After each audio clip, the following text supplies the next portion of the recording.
careful! Champagne! Oh, he's got a roll! Oh!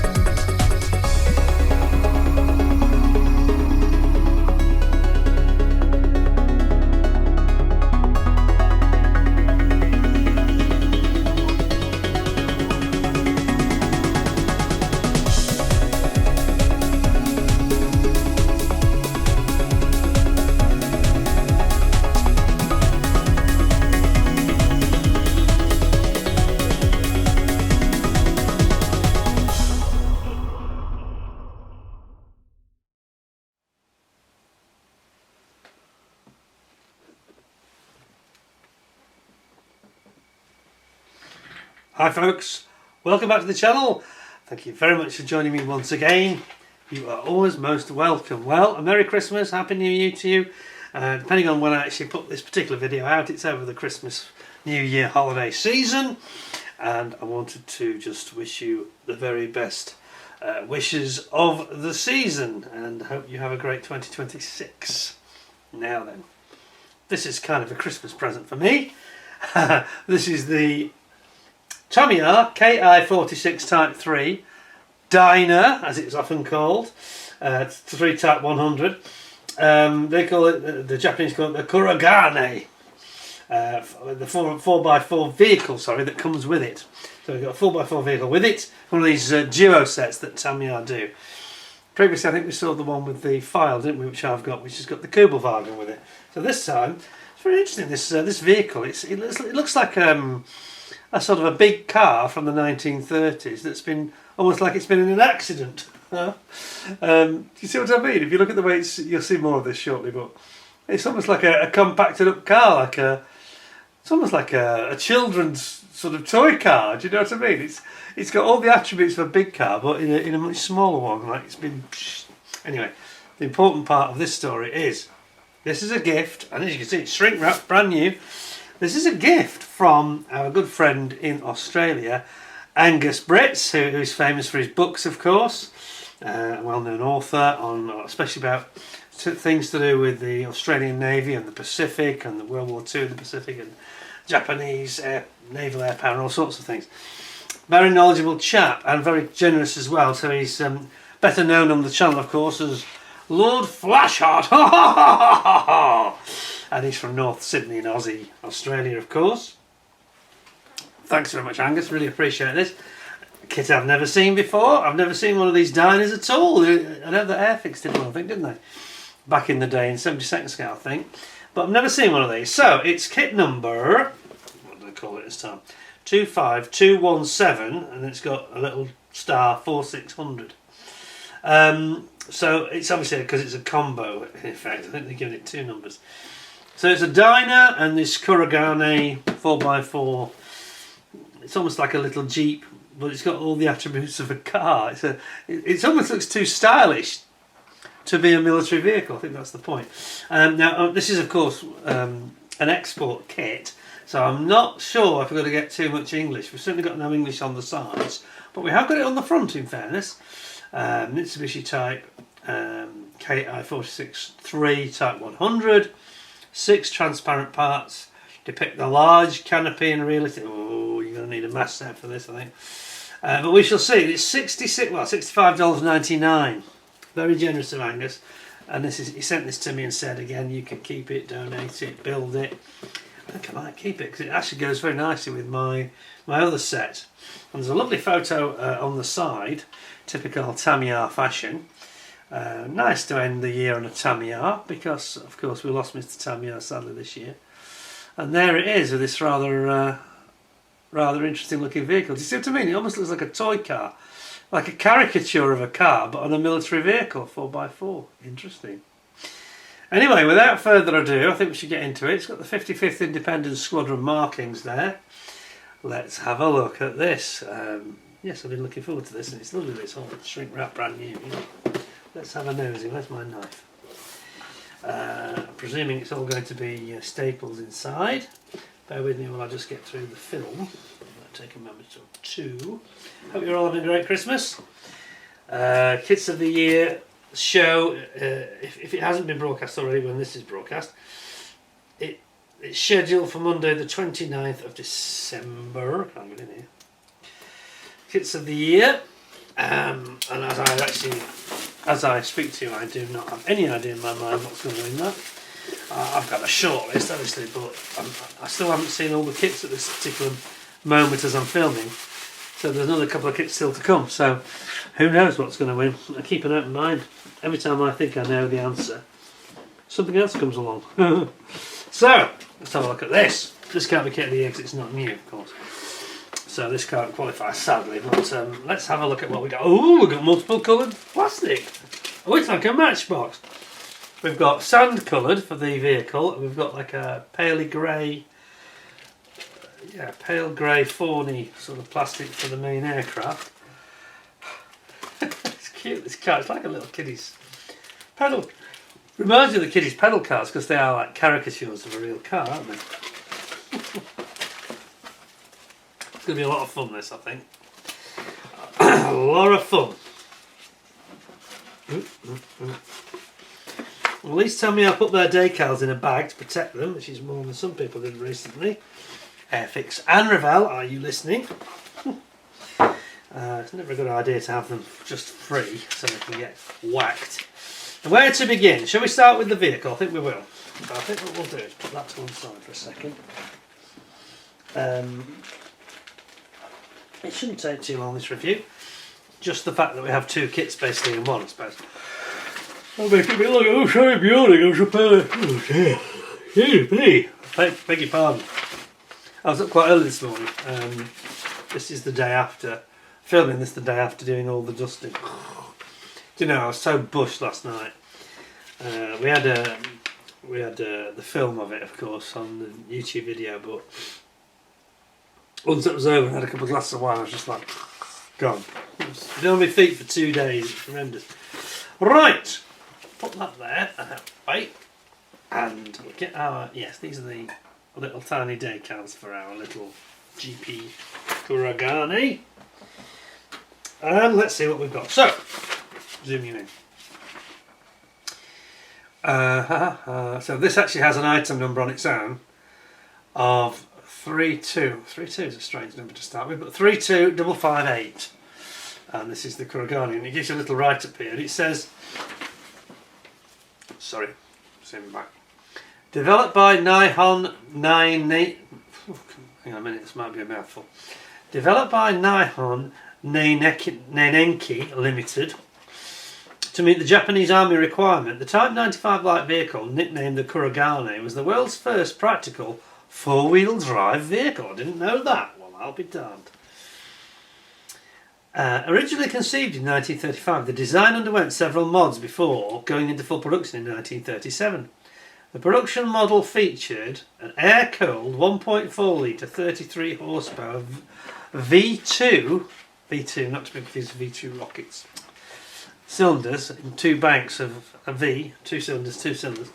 How unusual. A V2 engine with transmission with 3 forward and 1 reverse gears and could carry up to 3 people. Independent front and rear leaf spring rear suspension. Independent front, and rigid rear leaf spring suspension, coupled with large diameter tyres, enabled superb cross-country performance. About 4,800 examples were produced from 1935 to 1944, serving with both Japanese Army and Navy and throughout Asia and the Pacific region as reconnaissance, liaison and staff vehicles. Well, I never learned something there. Right, so now I'll zoom in. So here we go, it's one of these slightly unusual vertical unfolding leaflets. So it starts off showing you the markings and the painting options, like so. See what I mean about it being like it's like a scaled down, like a pedal car. It's like a caricature of a full-size car. It's just odd, isn't it? I mean, it doesn't look like a Jeep, does it? It's like a children's version of a scaled down car with a 4x4 underneath. Anyway, start off with your exhaust and your suspension going in there, and then your wheels and tyres come on onto the underneath of the chassis. And you've got your 3 seats going in. Japanese officer here with a samurai sword, that's cool. That's very nice to have a figure. Then we've got our headlights and the centre console. It's very simple, isn't it? And you got your sort of front running gear with the sorry, not the running gear, but the actual cover with the wings, mud guards.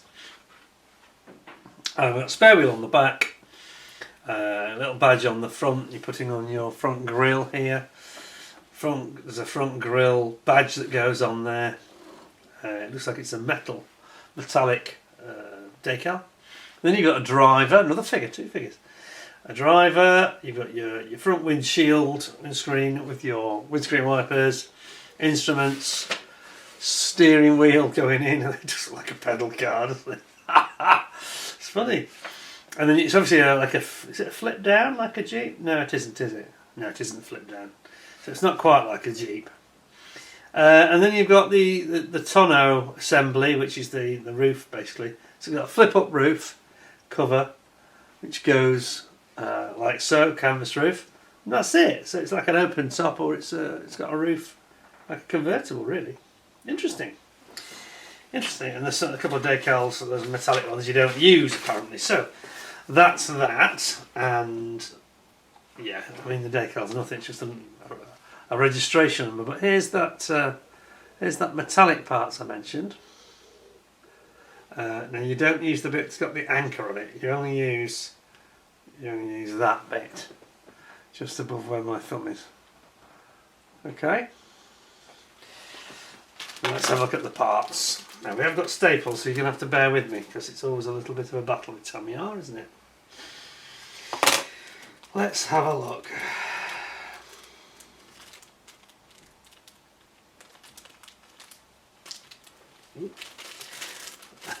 This is such a little tiny dinky thing, it's going to be quite amusing, I think. Oh, it's two staples. Oh, okay.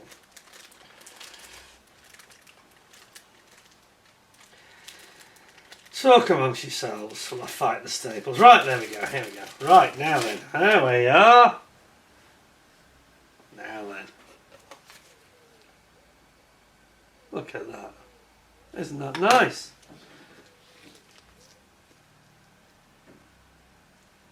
There we go.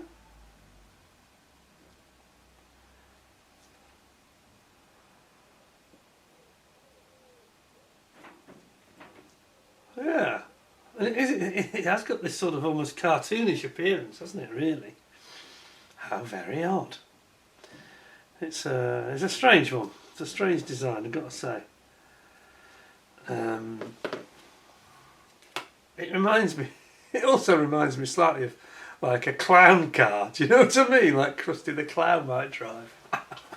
I'm sorry, I sound like I'm being rude about it. I'm not. It's just a very, very strange for a utility military vehicle. It's a very odd design, I've got to say. Quite entertaining. Right, more staples. I do hate the staples, I've got to say. I do wish. This and the decals are Tamiya's two greatest sins. They are so good at so many things that this isn't one of them. Right, now then. Oh, the figure looks nice. This samurai sword. Check this out. Oh my goodness, look at that. Very, very nice. So you've got samurai sword here.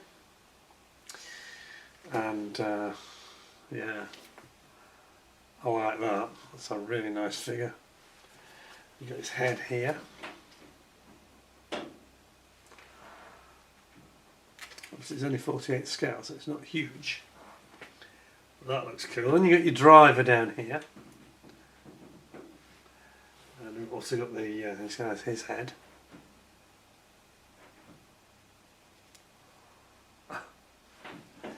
And then we've got our sort of tonneau cover or roof when it's folded down. And then you've got, this is quite detailed actually, you've got some fine detail here in the suspension. It's supposed to be like that. Yeah, that's really well done actually. The drive shafts from the transmission for the four-wheel drive. You see that? Isn't that detailed? All moulded in one piece. That's amazing actually. That's quite, not really expecting that. A couple of seats here, and then there's like almost like an officer sits at the back. He's got armrests, so I guess that's where the officer sits. And then we have got these very nicely moulded wheels and tyres.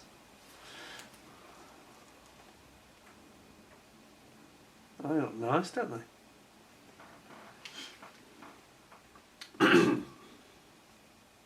That's a cracking sprue. Really good sprue, that. Now this is a fairly, oops, it's a fairly old tool, I think. I think it goes back to the 90s. I could be wrong, but thereabouts off the top of my head. It's a remarkable little thing. And then finally we have our clear parts, which of course again requires me to remove the staples. And I'm always nervous.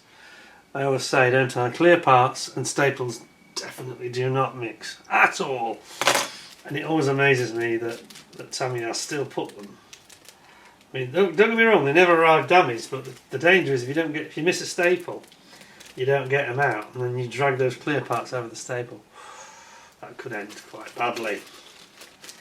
Let's have a look. So this is actually, okay, the idea is it's got like a clear window at the side. A bit strange this, because it's quite hard, sometimes it's tricky to paint on clear parts.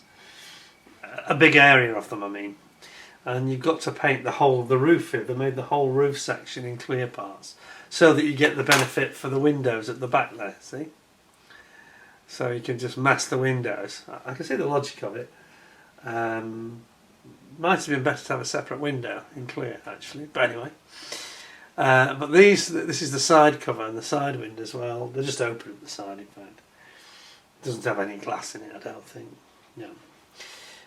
So that's a bit tricky, and then of course you've got your windscreen wipers there.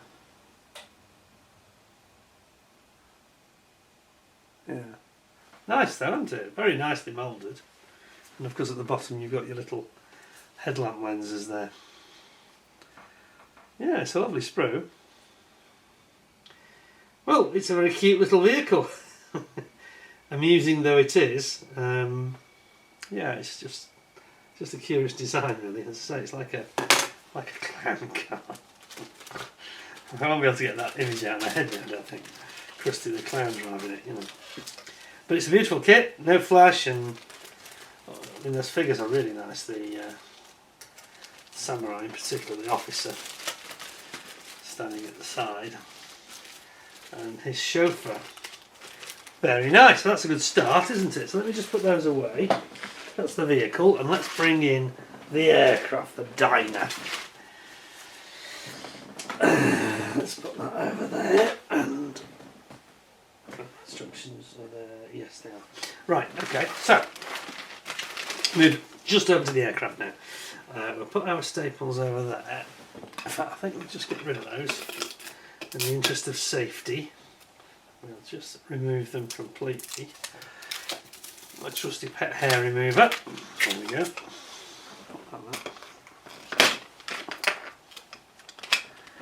Okay, so let's have a read about the DInah then. So, interesting aircraft. It seems to have this very forward position cockpit, and it says, during the Sino-Japanese conflict against China, prior to the onset of World War II, it became obvious to the Japanese army leaders that a new reconnaissance aircraft will be required to cover the vast distances that then being encountered while they were over China. Specification for a high-speed, long-range reconnaissance aircraft was submitted to Mitsubishi Corporation in 1937. This is about the same time as the Hamden, isn't it, actually, when you think about it? With the speed and range being priorities. Completed in November of 1939, the prototype had few teething problems. However, speed was some 10% less than was hoped for. I wonder why that is. It doesn't look particularly draggy. I suspect that's a power problem. Anyway, they go on. It was still faster, however, than the Allied fighter aircraft and even their own A6M20. It's not that slow then, is it? Mitsubishi, I think they were looking for a mosquito is what they're trying to say here. Mitsubishi was working on an advanced version of their HA26 engine, HA102, for the Ki-46.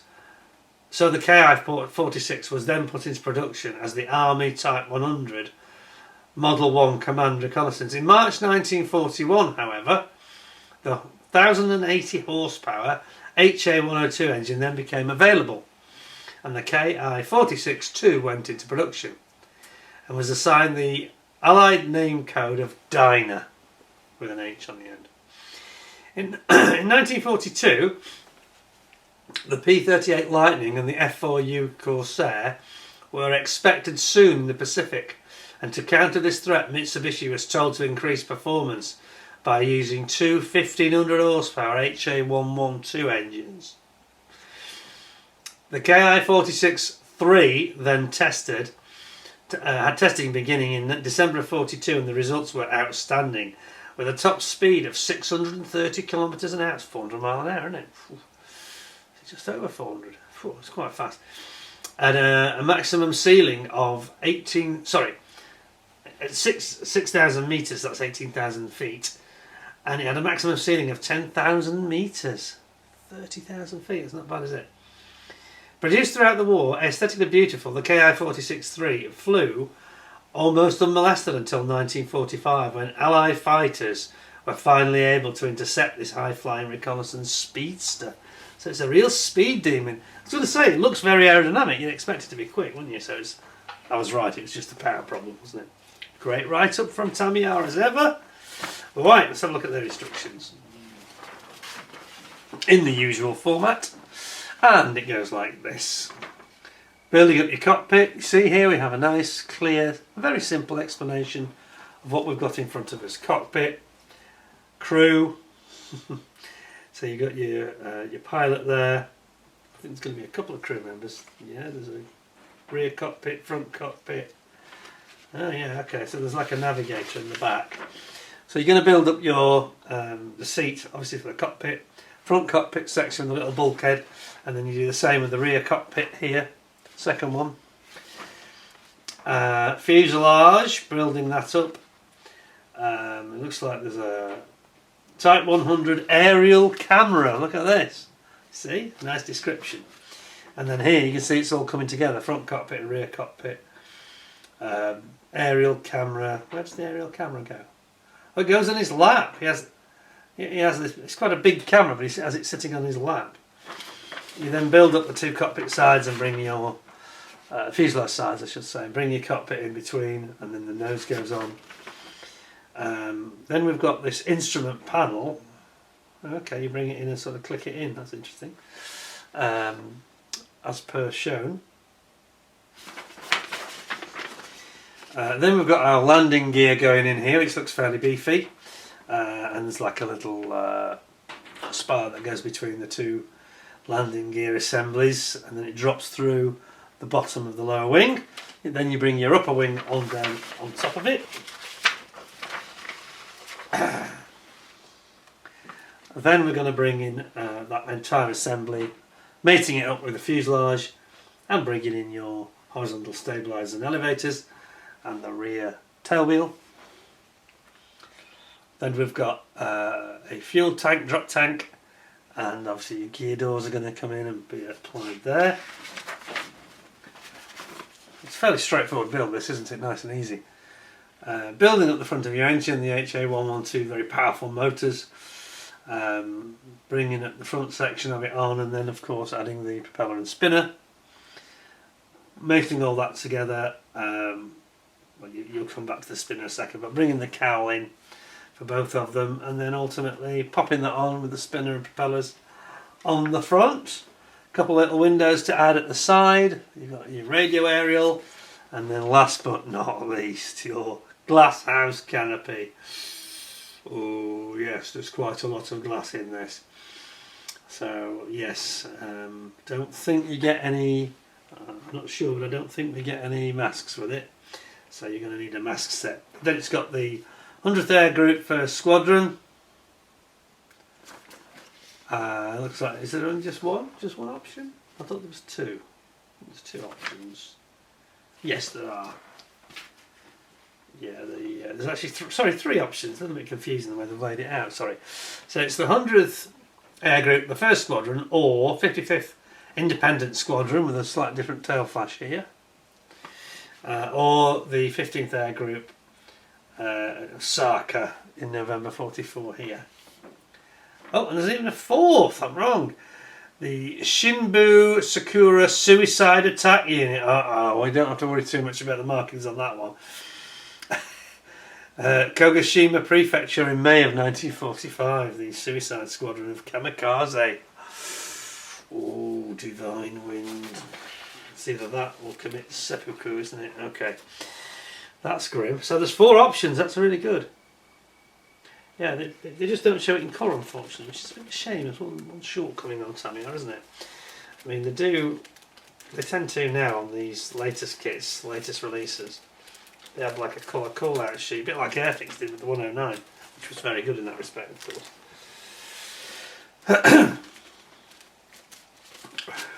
Get in, come on, let me in. Right, here we go. So here's the different marking options. Yeah, fairly straightforward stuff. Quite nice decals. As we know, they can be a bit on the thick side, these Tamiya ones. You get nice meatballs, and you've got no excess really of carrier film there, I wouldn't say. Nice. Got tigers. Not to be confused with the flying tigers from the USA. Okay. So, pop back in there. Nice little kit, isn't it? It's nice as a set, you know.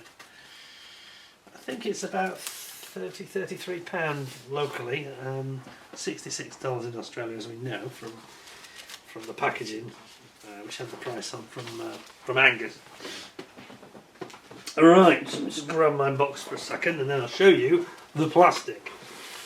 Should be fairly. I think it's going to be fairly straightforward stuff. This probably won't be anything groundbreaking because it's not a new tool, but very groundbreaking. I wish somebody would invent a staple remover, a quick one for bags. It's like a super magnet, just sucks them out, you know. I wish they'd go to these resealable ones, I really do. These staples are like the old Revell boxes. Nobody thinks they're a great idea. Now then, the wings. Now, bear in mind we recently saw this beautiful ICM Hamden with that so exquisite, fine, riveting detail, which was quite remarkable. Now we've got an aircraft that's got quite a lot of dihedral, which I didn't realise actually. Yes, it has. It's not warped. Now it's got lots of dihedral on this one. Check it out.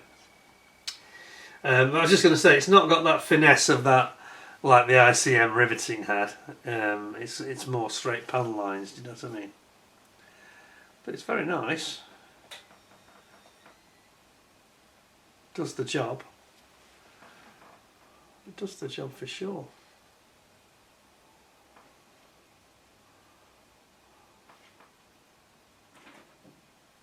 Yep. And as I say, it's got this quite a strong dihedral element to it, as you can clearly see. Like a Spitfire, isn't it, almost? You know, big dihedral on that. That's the rear of it. So that's very nice. Then we've got the top wing. Again, got the dihedral. Yeah, it harks back to an earlier time. It's a fairly simple sort of kit. I mean, I'm sure it'll go together beautifully. Give you no issues at all, this one. You can almost bet your life savings on it. And there's your horizontal stabilisers and elevators. Here you've got your front of your engines. And again, you've got the other side, the starboard wing there. That's very nice. No problems at all. Back in the bag. Now, I like these sets, these twin sets. I think it just it creates a diorama within a box, doesn't it? Because you've got the figures and a vehicle as well. So 2 figures plus the vehicle. And we get pilot figures, don't we? There's somewhere in here. Yes, we're just coming to them now, in fact. Oh, where did that go? I don't like that, it's just dropped somewhere. That's dropped on the floor. We don't want that in the tyres of the car, do we? Where did it go? I don't know, we'll hunt it later. Okay, so then we've got, these are actually two identical sprues, so And on it we have got the okay, we've got the pilot figure and the rear navigator are in fact the same, which is a slight shame. But again, it's kind of its time, isn't it, really?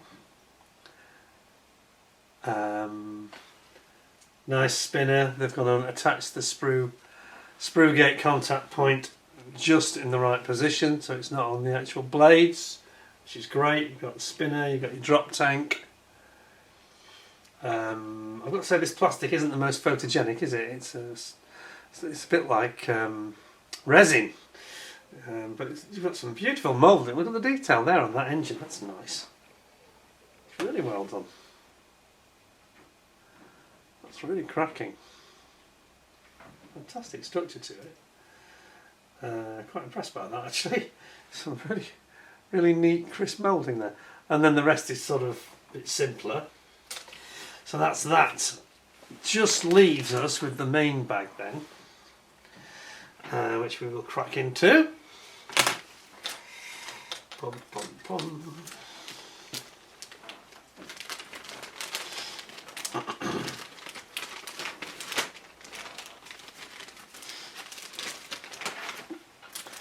Polycaps for the propellers, and then just 2 more staples to negotiate. I've done this tight, actually, it's going to be tricky. Come on.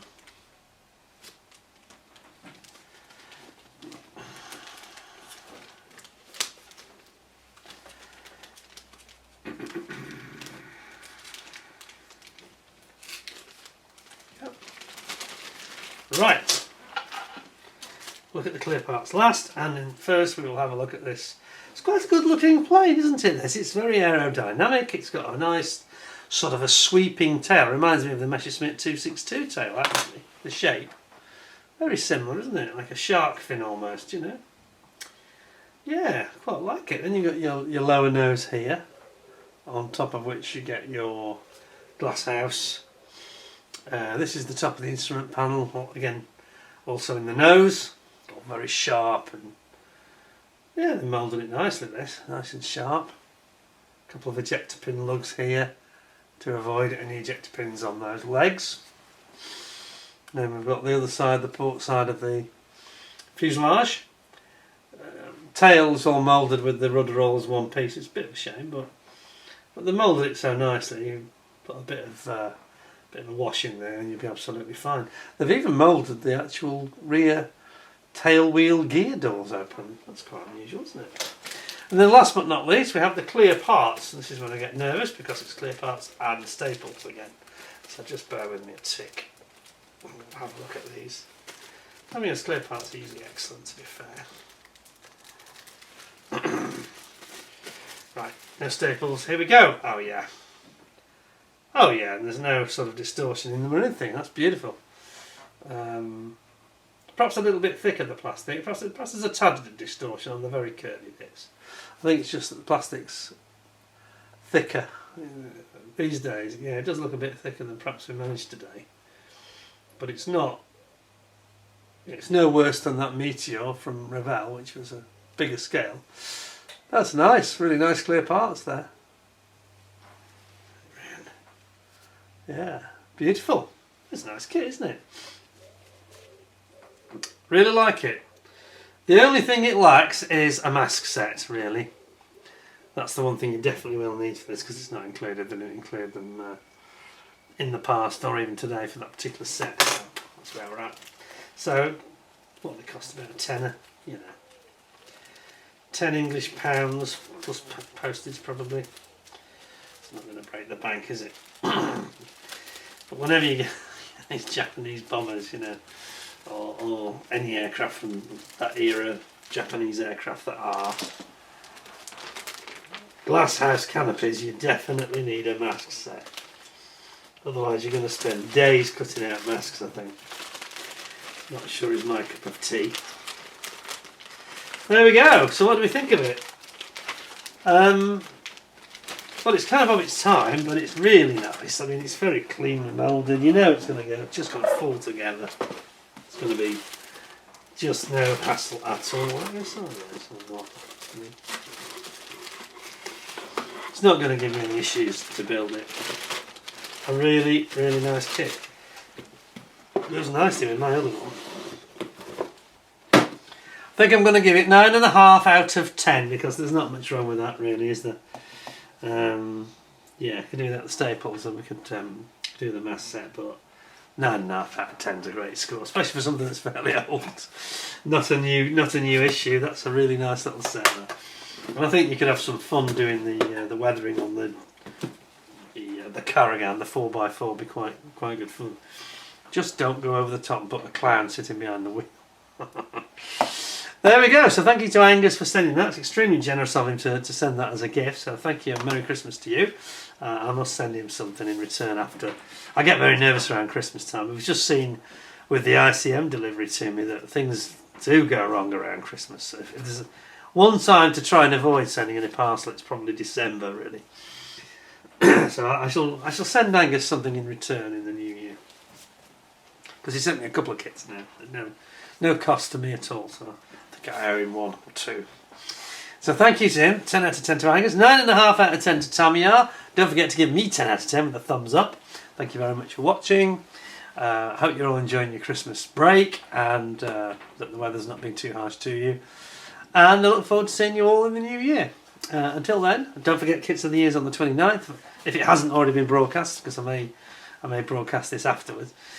In which case, forgive me. If it's already been and gone, I hope you enjoyed it, and thank you for all your support in the year of 2025, because it was a big year for me. 10 years on YouTube. We did a lot of stuff. We revealed the Porsche. I went flying in a Spitfire. We had turned over 900 videos, rapidly heading towards 1,000 videos now. So it was a very big year indeed, biggest year on YouTube yet. So thank you for all the support, really appreciate it. Next year, a few changes coming. We'll be talking about that more in January, I think. Until then, thanks for supporting me. Thank you for watching. Stay warm, stay well, stay safe. And until next time, all the very best for next year, and take care of yourselves. Thanks a lot, and bye for now.